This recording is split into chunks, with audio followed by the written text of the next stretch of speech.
Frontline. You're still watching NBS Frontline, featuring Chairman Mao, or Norbert Mao, President General of the Democratic Party, a frontliner. We have Waiswa Alex Mufumbiro, National Deputy Spokesperson of the National Unity Platform. We have the Honorable Mwanga Chivumbi, who's the acting Leader of Opposition Parliament, Shadow Minister for Finance, and Member of Parliament for Butambala constituency on the National Unity Platform ticket. And we have Minister Dr. Chris Baryomunsi, who also represents the people of Chichizi East constituency in Kanungu district and is Minister for ICT and National Guidance. We're discussing issues, the tensions in Parliament around the opposition. We started, of course, with those issues around the Speaker of Parliament, who's recovering in hospital in the United States, and wish him quick recovery. Bernard Loum is watching us from Gulu and says, if they are to beat the snake and not the shadow, then it must be beaten to death. I don't know if Chairman Mao thought about how effectively to beat the snake when he was tweeting. You beat the head. Yes, JT is watching us. Not the tail. JT is watching us and says, on average, 1.4 million Americans go abroad for medical care per year. Referrals are normal. I think backing the minister's comment. Only JT that I would say that out of a population of 300 million, out of which 300 million, you have more than 400 dollar millionaires, then going for treatment abroad may not be necessarily a difficult thing if it's personal choice and private money that is seeking that treatment abroad. Medical tourism is a very big thing. Another viewer here says, Chairman Mao, to have tribalized Speaker Lanya's issue was below the belt and expected of him. I never did it. Bring the evidence. And then someone here says, Nicholas Kamkama says, how is Parliament budget determined? Is it true they take 4%? And is that out of need or what? If that is true, then we are doomed. We need to rethink. It's below 2%. It's below 2%. Okay. About Gentlemen, 1.8%. Gentlemen, we need to move on and discuss the issue that we set out I also wanted to discuss. Throw in something very small and important. I'm afraid we'll not go to that. On health of officials. I'm afraid, Mr. Mfumbiro, we'll come back to that at an appropriate moment. You actually raised very fundamental issues in your submission that seem to point to the fact of what is being seen as a more deeply fractured opposition today than ever before, where National Unity Platform is now taking the lead as the main opposition party in Parliament. I want to start again with, I want to go back rather to Chairman Mao and say, in the series of tweets, they seem targeted at colleagues within the opposition ranks, and particularly the National Unity Platform. I want to get it from you. What is the state of health of political opposition in this country today? Charles, there's no party called opposition.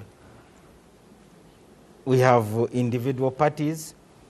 I don't know whether you have ever seen a ballot paper where there is a box for opposition.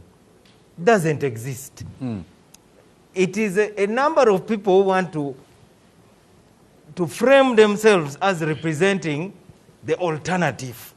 But that has to be negotiated. In Uganda, you must get more than 50%.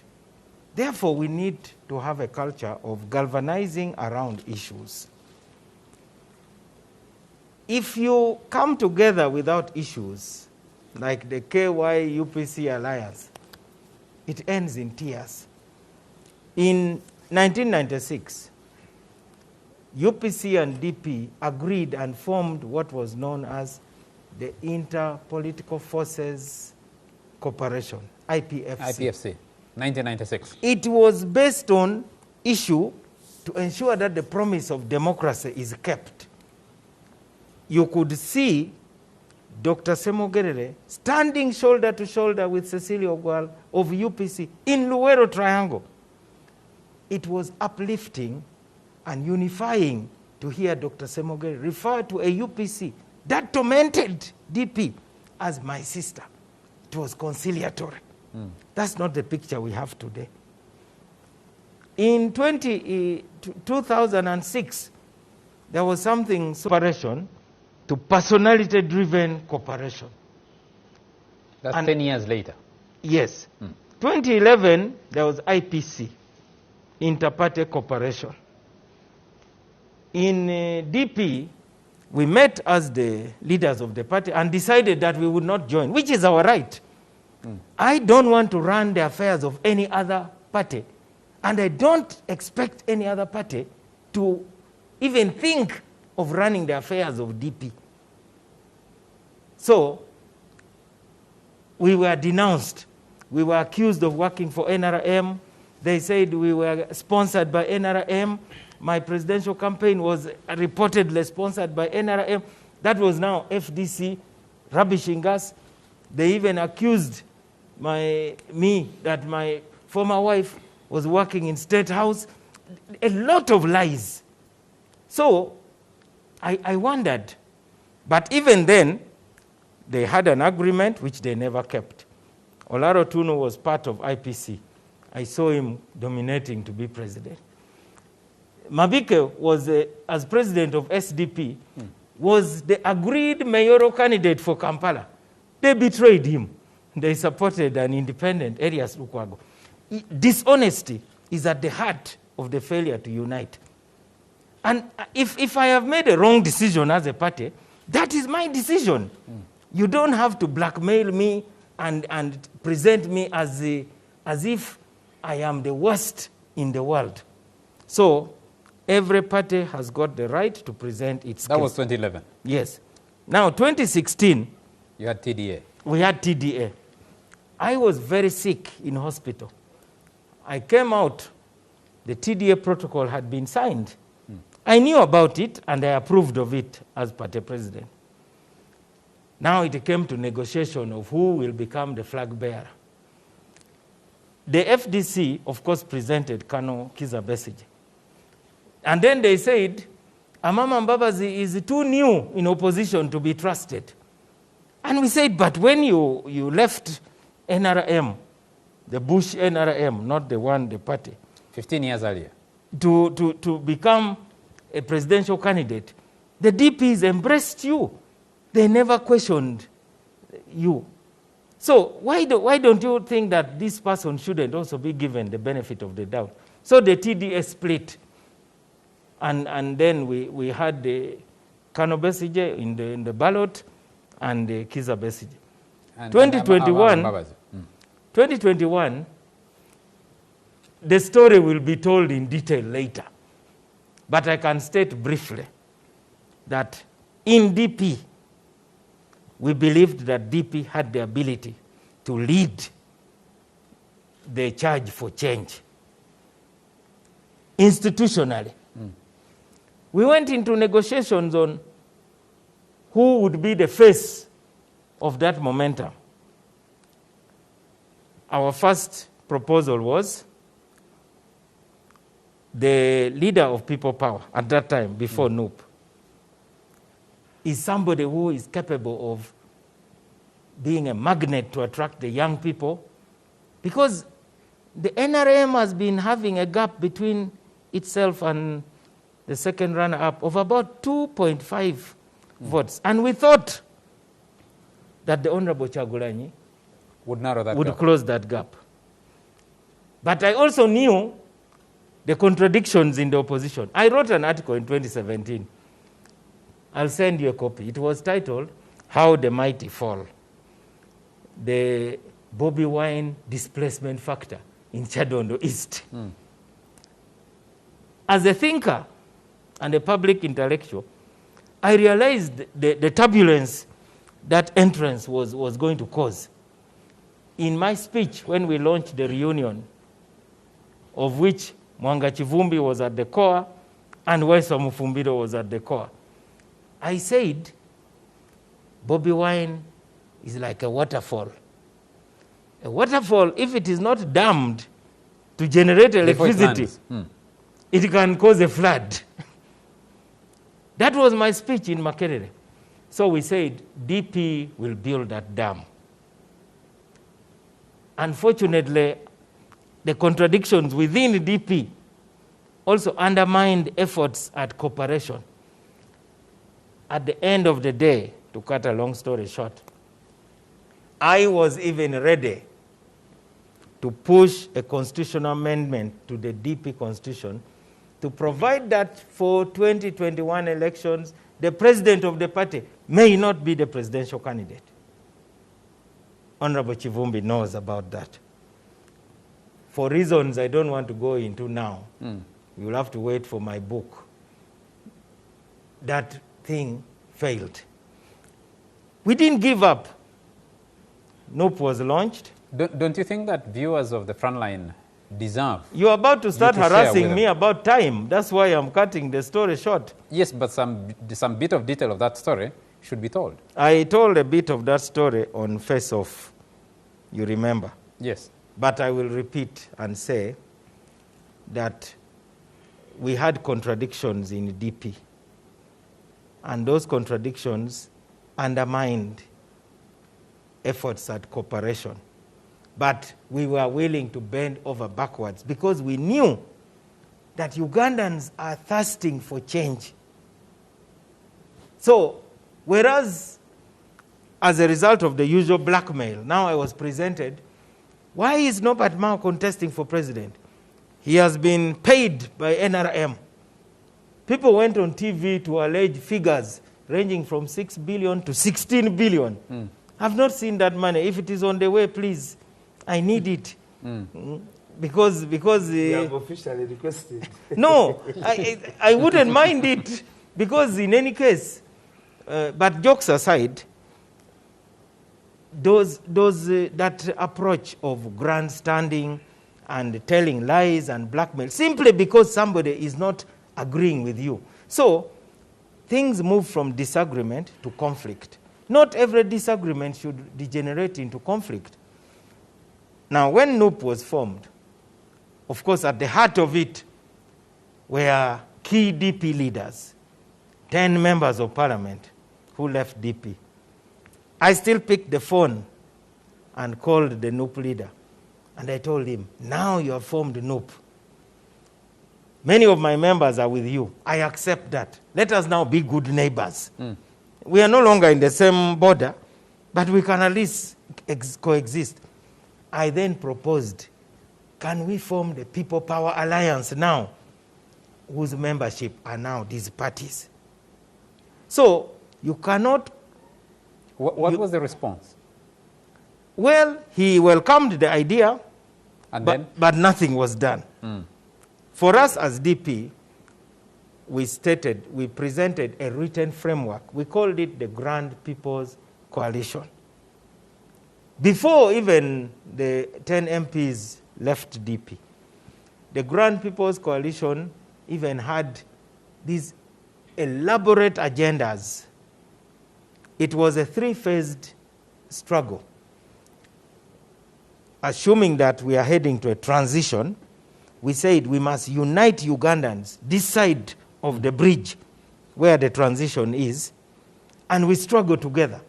When we reach the bridge, we should have a government of national unity, including members of NRM who believe in that transition. And then the new Uganda is the other side of the struggle.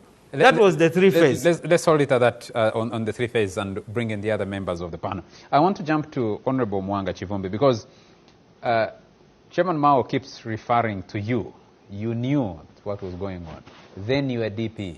And now you're speaking for the national. Remember, he was the founder of the Popular Resistance against life presidency. Yes. But the bigger question is... The bigger question is... Yes. I also initiated the DPUID reunion. But for me, you know, I'm anchored by what one day when we had just started politics, Dr. Semo Gerere took us to his library and drew us, is it a triangle? The one with three sides. The pyramid. No, a triangle. Triangle of this kind. I've drawn it here, this triangle. He was lecturing to us about political behaviors. Okay? And told us there are three parts in a triangle. There is the apex, okay, which is occupied by political elites. And there is the middle part, which is which is normally occupied by members. And there is a bigger part, the lower part, the bottom, which are general public who wish well to, who may not even have no interest in who a president is. They need to live their own lives and live a better life. They are in their daily struggle to make ends meet. I said now, he told us, you see, anything started around the apex is about interest. So trivial that if I'm denied a ticket to be a member of, to stand as a candidate of DP in Ibutambala, could be a reason why I will not belong to DP. It's that if NRM to join another party, said these are extremely volatile and unstable, and never base your politics on it. And those are the elites. And those are the elites. Generally. Be it not even in their, but they're not only in politics. Generally, that's who we are. Okay? No royalty. If you are given a better pay, you a host. You cross to TV, you cross to the other TV, you cross. Those are the elites. Well, I need to clarify. I was out of hosting since February 2020, before I started working on NBS in 2021. Now you know September. What we feel like when we are talked about. I need to be clear. I'm not being particular to you. It's all right. Even if he's a very celebrated journalist here, if he's given a job in somewhere in Parliament. Not in Parliament. He looks at Patrick and says, I know, for all the good things NBS has done for me, I have a better offer. Yes. Those are typical elites. Okay? Said those are extremely volatile. Now, and said never attempt to build a political struggle based on these elites. Now, all the problems of all these struggles, okay, is that nobody is talking about. At one time, he knows, we spent a whole night in Gulu. Not so? He actually looked for me. I was in Gulu on a different thing. He looked for me in the hotel, picked me from my hotel. We spent a whole night discussing. And the thing is... As elites. As elites and discussing interests. And discussing interests. Yes. We even boiled it down in that discussion to discuss constituency detail that may affect a broader project. You remember, we discussed Masaka in particular. Of Masaka municipality, how it will have an impact on what we're about to do. We're discussing about interests of the elite. Now, the Ugandan opposition has been united, and it always unites, by the way. And they unite again, they coalesce against around a given figure. And you don't need to be the best for you to unite around you. You only need to be seen to have the mathematical chance, okay, to deliver them. They will unite and support you. They supported Semogerere in 96, okay? Except that opposition excluded the entire Buganda region. Whatever, I don't know. You see, I've also looked at the numbers, but beyond, you know, we looked at these numbers. And I don't want to go into the detail. Buganda has been the most steady. The most improving in supporting opposition has been Western Uganda. Where the opposition has been declining in support has been Northern Uganda. Because it was left holding the lion's tail. I can give you even empirical figures to this because I've worked them out. So where the opposition has been peaking in both quantitative and qualitative terms has been Western Uganda. The stable anchor of the opposition in Uganda has been Central Region. Steady. And of late it peaked. But for another day we'll discuss that. But the point I was trying to allude to is that we are building around the elites. The opposition in Uganda unites. The elites fail the opposition. It's because that's the thing, because of the interest. The protocol would be agreed. The disagreement always happens on who leads. not on the fundamentals. But therefore, me and Norbert and all those political actors need to know that the people of Uganda are united in their plight. They know their daily struggle, and they know the strides they want to make. Therefore, as we do our own, we are betrayers. As let me tell you, a political party can betray cause. An institution can betray cause. And I'll come to it. For what is happening in Parliament, it's a test of character. You have two petitions, two issues. One is about torture, okay? One is about annoying an individual, okay? Now, a certain group, a given political party is working so hard, okay, on the side of an annoyed individual. They are silent about tortured people. Can you believe? Can you believe that individual? Wouldn't you say? No. There are two issues in Parliament. Yes, I have two questions for you. Somebody very annoyed and tortured Ugandans. Why don't you say lack of decorum and offensive communication? I'm saying somebody very annoyed. It's an individual.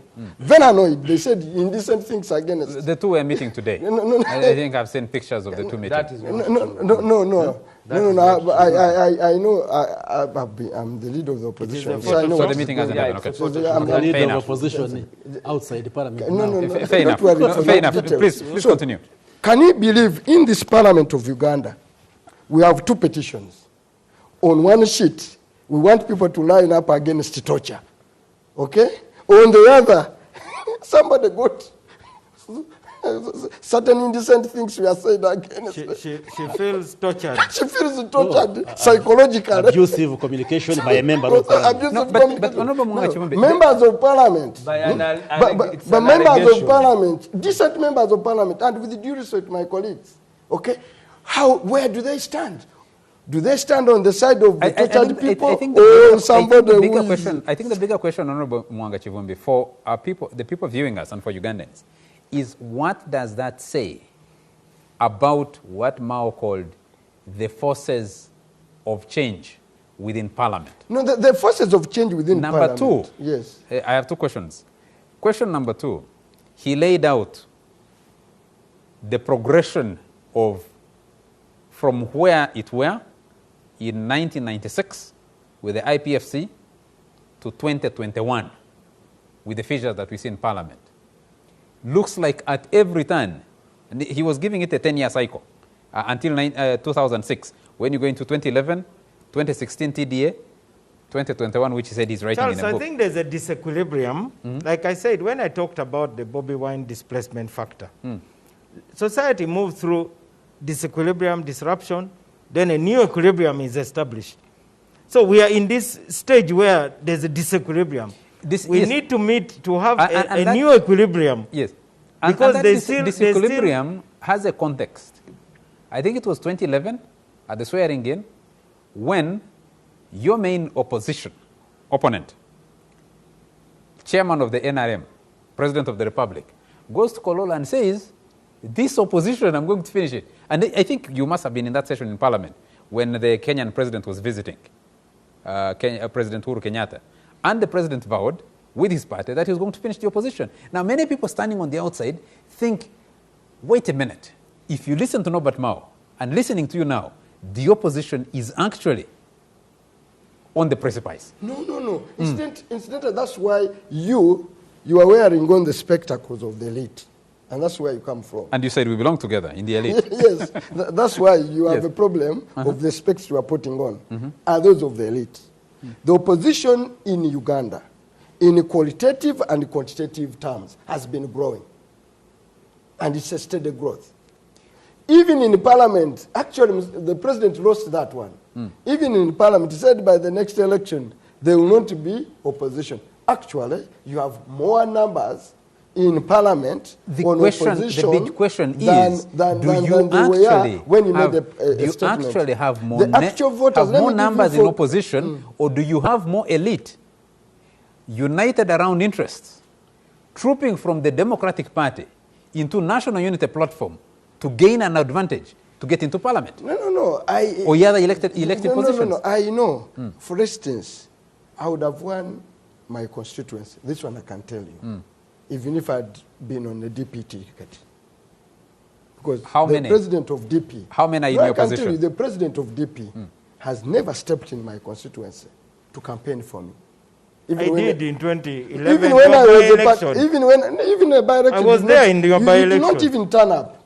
Even in my by-election, the president of my party never turned up. I was there. And there was only one election. So there was no excuse that... There were multiple elections. You have a memory loss. No, not a memory. You never turned up. That one you even wrote. I know. I have your article. You wrote after winning. And what you wrote in your vision. I have it. You never attended. So I could have won my constituency. So the discussion you had in Gulu was in vain. No, I would have won my constituency with... Or without? Even if I'd been on NUP ticket or DP ticket, I would have been re-elected. The question, as Norbert Mao knows, we left Gulu. He did not tell you the detail. In the Gulu meeting, okay, by 4, I had the principal of NUP online, okay, and I was meeting the president of DP. We agreed to details. Robert Chagulanyi Sentamu will be a flag bearer. Okay?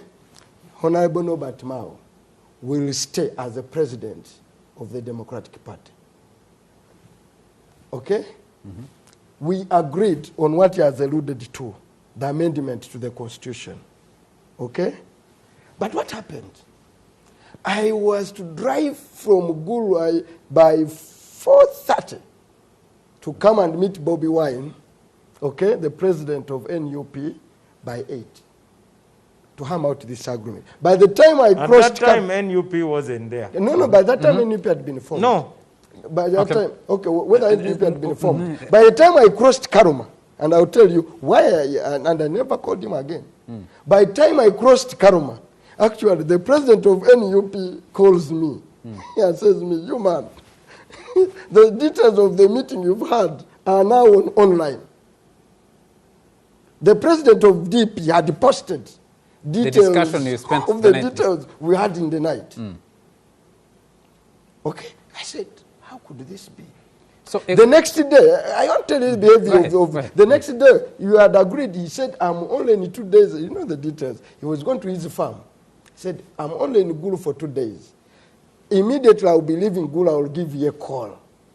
When he came after 2 days, he straight crossed to Jinja to address a DP meeting where he bashed as if there no discussion had taken place in Gulu. And since then, I never called him. He knows. I said, okay, we rest that case. Let us move on. Therefore, when you talk about me and Norbert that have been at, he knows I was representing Parliament in TDA. Okay? I was there at the summit. I know the full detail. How to this? He knows to what extent he made a submission. I said, now, you two people are from all one region. Can you lock yourself up in the room and give us a candidate? So for me, the question of unity of the opposition is imperative. But as I've stated before, it's not, it's desirable, but it's not very essential for change. No, because the people of Uganda, the ones I've talked about below, those not at the apex, okay, are growing and are united. And they will kick out any politician who pretends to misbehave. And they have been punishing quite a number. No, but you see, and for me, I don't care about you, the elites. Okay? That's what people power has a little bit of a difference. I've told you the elites how they behave in Parliament. Okay? Grandstanding. You have torture against an unknown person. No, but they speak on top of themselves. They speak on top of themselves and saying, no, we are lining up. I would have been interested in two specific questions. One is someone tracking your own progression would say, look, at the time you are leading the youth platform against life presidency, at the time we had 4GC, A4C, at the time you're a member of organizing the reunion of the UID and mainstream DP to crossing and standing on the NUP ticket, it shows that looking for position and trying to make yourself comfortable without that cause you're talking about, that the elite is involved in. Yes. No. You see, you are really, it's very unfortunate. He knows I was even the founding national chairman of UID. Okay? And Norbert was a member on his executive. At no time in the history of this country have we failed to work. We disappointed President Norbert Mao. He was our party president. I said, the way we see it, Kizza Besigye should be the candidate. Okay? We went out and campaigned for Kizza Besigye twice. We told Dr. Kizza Besigye that the way things are turning out, you're no longer viable. You are no longer viable. It should be Bobby Wine. Okay? It should be Bobby Wine. When you say we, what do you mean we? That's a critical question. Let me bring in We, Mufombero. Let me bring in Mufombero the to this elites discussion. of a certain group of elites. No, not a certain group of let me elites. bring in. No. You see, the way we are speaking about, let me even answer the we. The people, Norbert Mao, we have been talking to and feeling the pulse with, speaking for, are the people of Uganda. At every turn where we have I am moved, trying to locate the millions people of have Uganda in moved this there. discussion, and I'm not finding them as yet. I'm not finding the people of Uganda as yet in this Have discussion. you moved the people, or you have just sensed where the people are? No. Then you go and march at their head. I want to, That is also some of Gina's work. Gentlemen, I want to do two things. If a goal scorer can be on the top of a pass, then I want to do two things. That's why these I want wins to do will two take things. you where you don't want to Hold it, Honorable go. Bariomunsi. Does Chivubi know that we're also Ugandans? So where are we? Okay, We now in I that want way. to bring You were Mufombero into this traumatized. discussion, but before I do that, I want to introduce the arrival of the government chief whip, also member of parliament for Ruhinda constituency? Ruhinda North constituency, the Honorable Thomas Tayebwa. Very welcome. Thank you. And congratulations, you just passed the Minerals and Mining Act bill. You're now heading to parliament. Yeah, from 2 p.m. We've And you been passed it seated at in the House. 10:48. Yes. Wow. We'll be waiting to go into the details of that bill at an appropriate time and discussing it. But so, And the people of Museveni are scared of that law. Honorable Bariomunsi, please bear with me, and Honorable Tayebwa. These are issues in the opposition. The NRM will come in and discuss at some stage. Okay. But Mr. Mufombero, I'm asking, listening to this, We can even donate more time from NRM to them.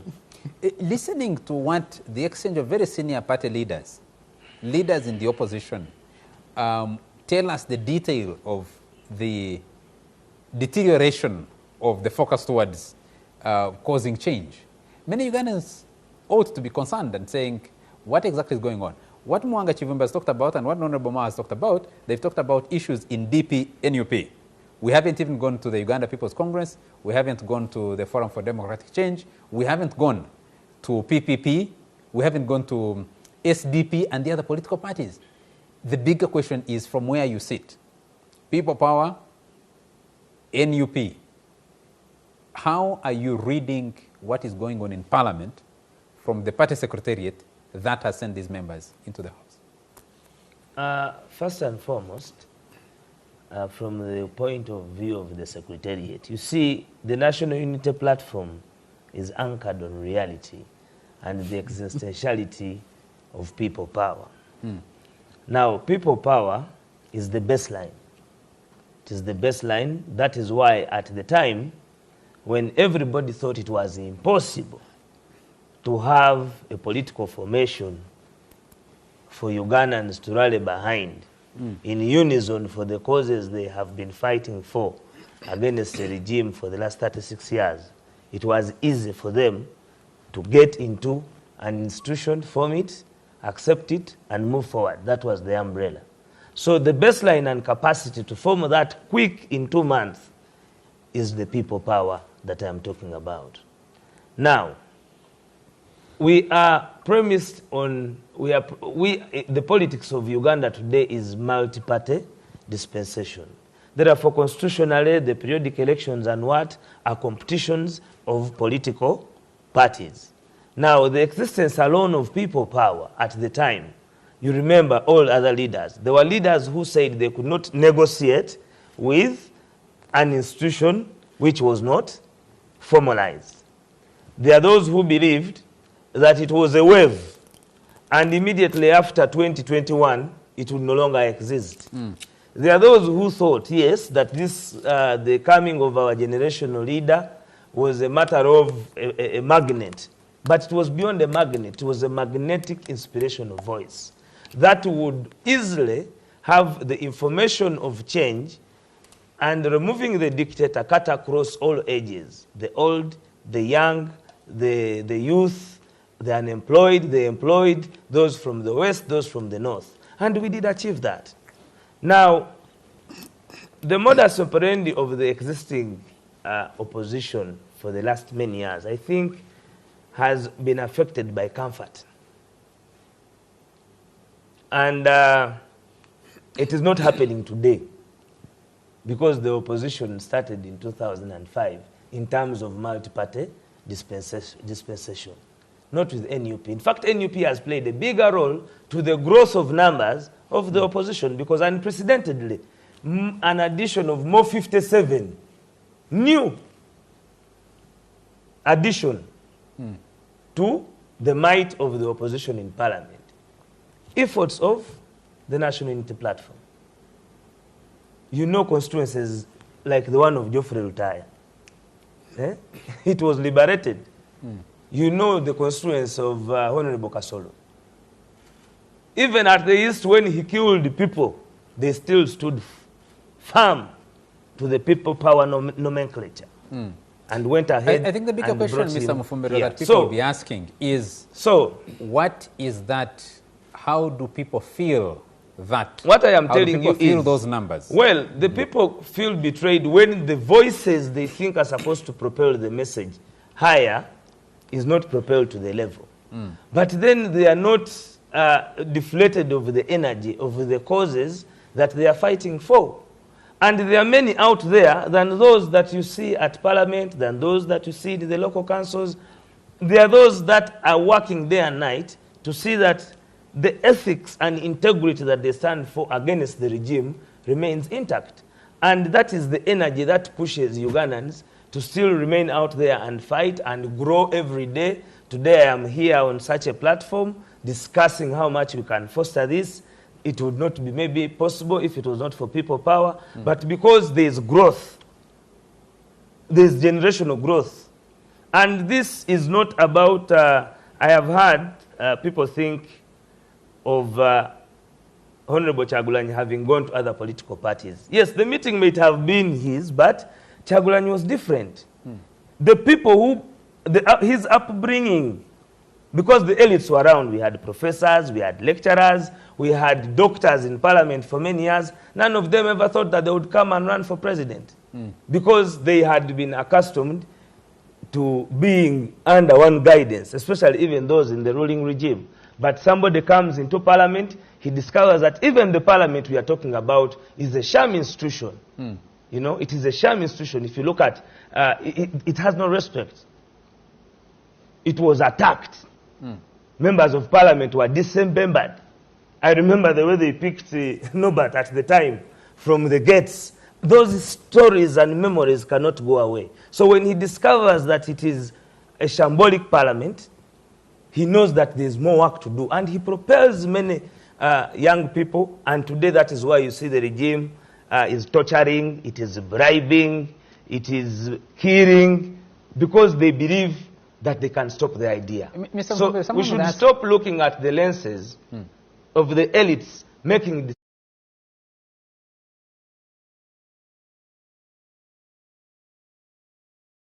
decisions on behalf of the entire Ugandans. There are many unemployed people who don't even have an opportunity to listen to what we are saying. Yes, but in their hearts, their struggle is to change the leadership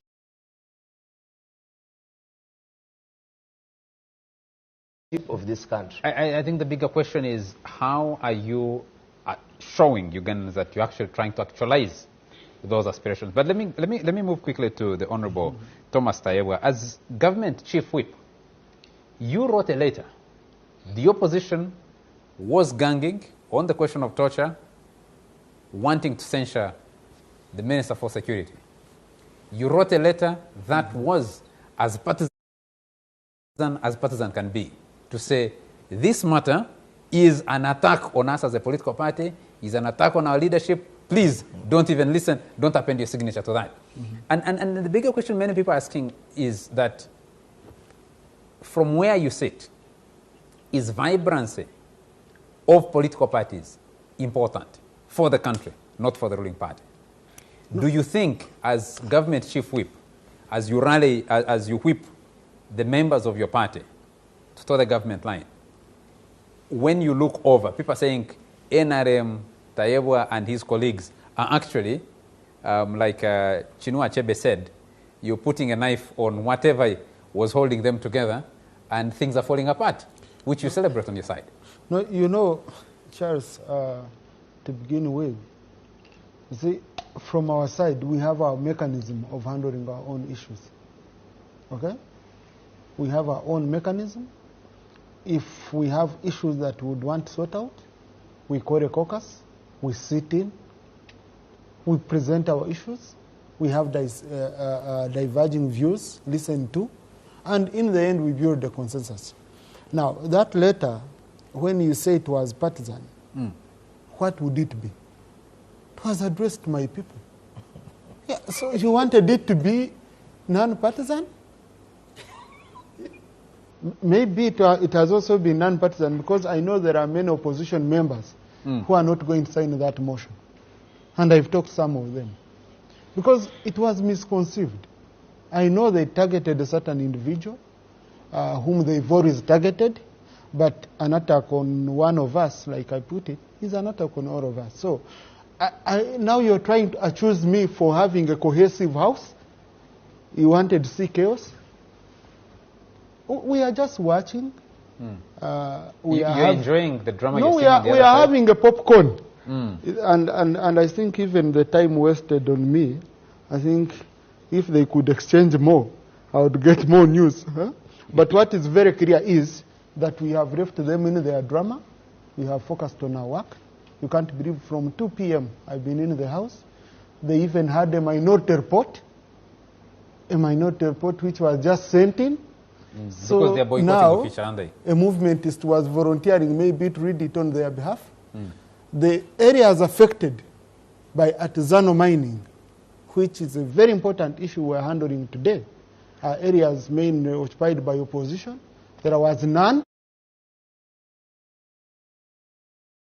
to speak for their people because they wanted to appease someone that they were ordered to get out, and they went out.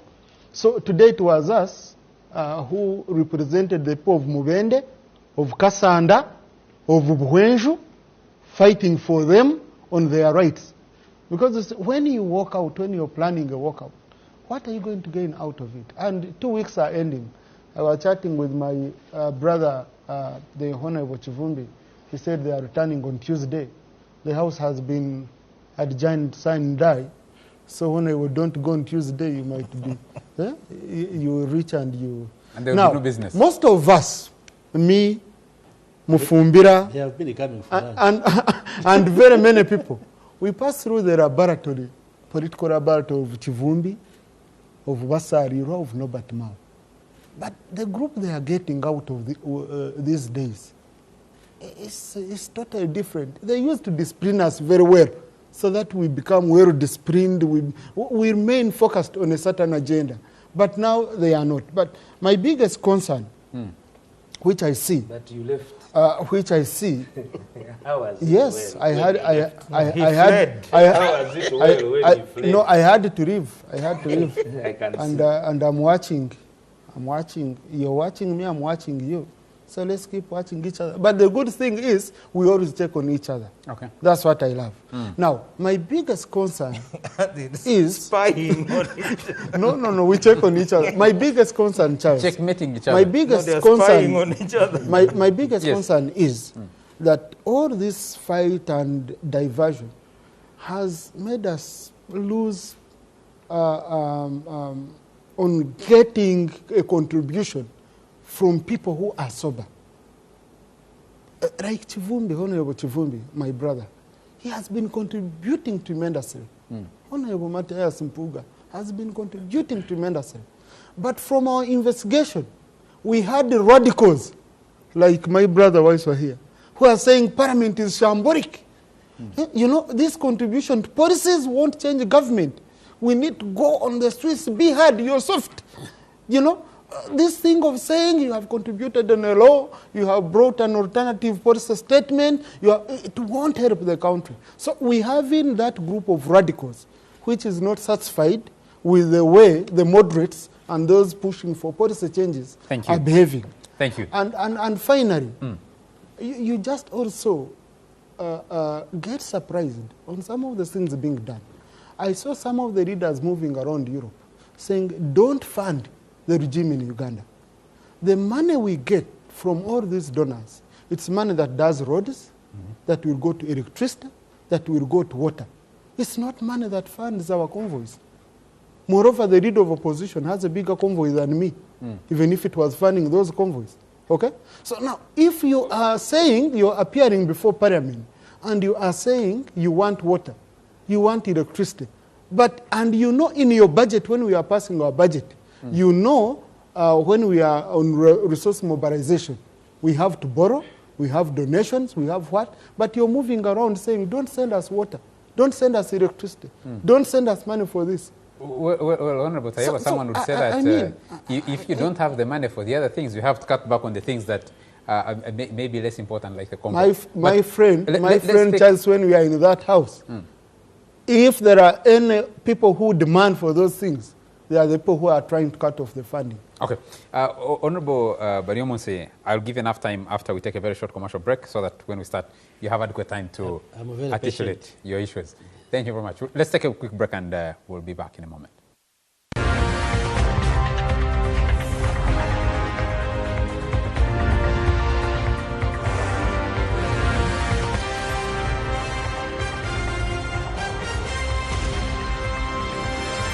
NBS Frontline.